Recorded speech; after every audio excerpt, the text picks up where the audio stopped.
দেখতে পাচ্ছি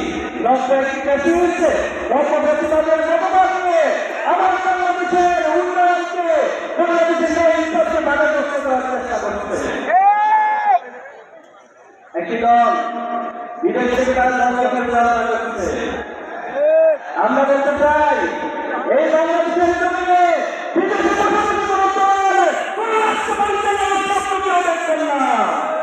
এই বাংলাদেশকে নেতৃত্ব দিতে হবে বাংলাদেশের মানুষের সাথে বসে মানুষের সাথে থেকে এই বাংলাদেশকে নেতৃত্ব দিতে হবে। আপনারা আমাদের কাসিম আলী ভাইকে হত্যা করেছিলেন।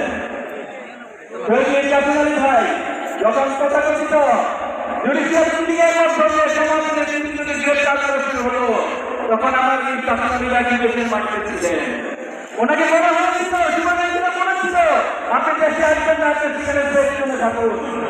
কিন্তু আমার কাসিম আলী ভাই বলেছিল আমি আল্লাহর গোলাম, আমি আল্লাহর সাথে বিশ্বাসকে সাথে রেখেছি। আমার মৃত্যু কোথায় থেকে থাকবে এটা একমাত্র আল্লাহ ভালো জানে। আমার মৃত্যু যদি বাংলাদেশে থেকে থাকে কোন মানুষের সড়ক ছাড়া আমাকে দেশে আটকিয়ে রাখবে।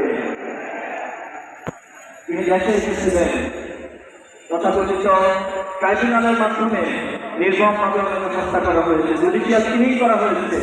এবং সেই সময় তিনি ফাঁসির মঞ্চে দাঁড়িয়ে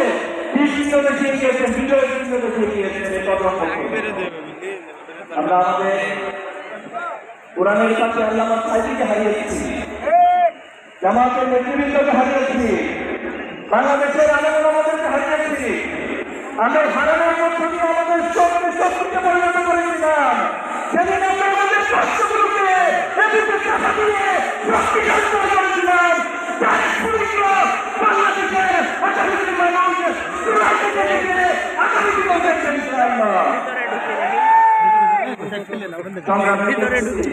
চাপা চাপি করেন না।